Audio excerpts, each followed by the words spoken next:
Details చూస్తే Telangana cabinet భేటీకి CC green signal ఇచ్చింది. అయితే కేబినెట్ సమావేశానికి షరతులు విధించింది.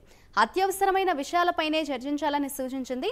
ఎన్నికల విధుల్లో ఉన్నవారు భేటీకి వెళ్లకూడదని సీసీ తెలిపింది. ఎన్నికల ప్రక్రియ పూర్తయ్యే వరకు ఉమ్మడి రాజధాని రైతు రుణమాఫీని వాయిదా వేయాలని సీసీ ఆదేశించింది.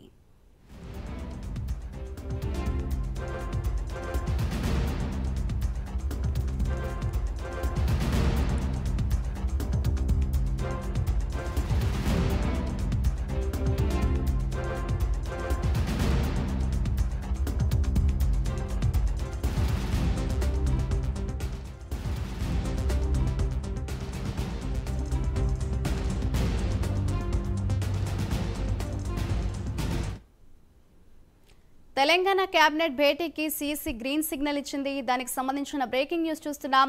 అయితే కేబినెట్ సమావేశానికి షరతులు విధించింది. ఇదే అంశంపై మరింత సమాచారాన్ని మా ప్రతినిధి నాగేంద్ర అందిస్తారు. నాగేంద్ర, చెప్పండి. తెలంగాణ భేటీకి అయితే అటు కేబినెట్ భేటీకి సంబంధించి సీసీ గ్రీన్ సిగ్నల్ ఇచ్చినట్లుగా తెలుస్తోంది. దీనికి సంబంధించిన డీటెయిల్స్ ఏ విధంగా ఉన్నాయి? Thank you Madhuri. నిన్న కేబినెట్ సమావేశం సచివాలయం కేంద్రంగా సీఎం రేవంత్ రెడ్డి అధ్యక్షతన కేబినెట్ సమావేశం జరగాల్సి ఉన్నది. కానీ సీసీ పర్మిషన్ ఇవ్వకపోవడంతో నిన్న కేబినెట్ సమావేశాన్ని వాయిదా వేసుకోవడం జరిగింది. దాంతో పాటు సీసీ కేబినెట్ సమావేశంకి అనుమతి ఇచ్చిన తర్వాత కేబినెట్ సమావేశం ఏర్పాటు చేస్తామంటూ కూడా నిన్న రేవంత్ రెడ్డి చెప్పడం జరిగింది.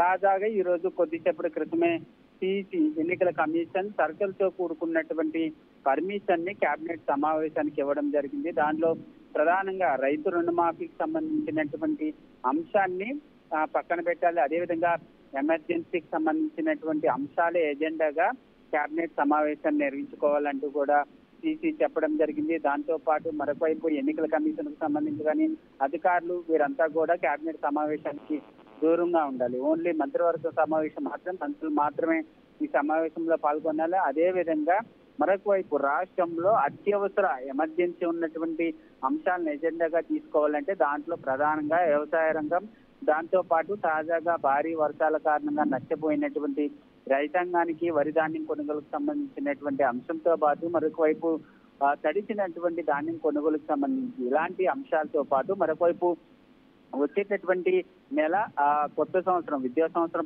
ప్రారంభమవుతున్నటువంటి నేపథ్యంలో దాన్ని కూడా ఈ కేబినెట్ సమావేశంలో ప్రధాన ఎజెండాగా తీసుకునేటటువంటి అవకాశం అయితే కనిపిస్తుంది. ముఖ్యంగా ఎమర్జెన్సీకి సంబంధించినటువంటి అంశాలు మాత్రమే ఎజెండాగా తీసుకొని కేబినెట్ సమావేశాన్ని నిర్వహించుకోవాలంటూ కూడా ఎన్నికల కమిషన్ పర్మిషన్ ఇచ్చినటువంటి పరిస్థితి అయితే కనిపిస్తుంది. కానీ ప్రధానంగా మంత్రివర్గ సమావేశంలో జూన్ 2 తోటి తెలంగాణ రాష్ట్ర పునర్విభజన 10 సంవత్సరాలు పూర్తవుతున్నటువంటి నేపథ్యంలో ఈ అంశాన్ని కూడా ప్రధాన ఎజెండాగా తీసుకోవాలని ముందుగా కేబినెట్ లో సీఎం రేవంత్ రెడ్డి భావించారు. కానీ ఇలాంటి అంశాలన్నింటినీ కూడా రైతు రుణమాఫీకి సంబంధించి కానీ పునర్విభజన చట్టంలో ఉన్నటువంటి అంశాలకు సంబంధించి ఇలాంటి అంశాలన్నింటినీ కూడా దూరంగా పెడితే ఎమర్జెన్సీ అంశాలను మాత్రమే ఎజెండాగా తీసుకొని సమావేశం నిర్వహించేటటువంటి అవకాశం ఉంది.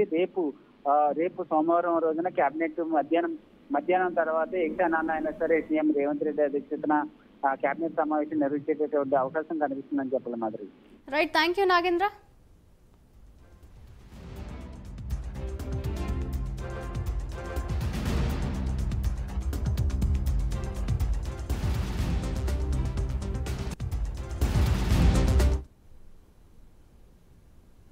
మాజీ మంత్రి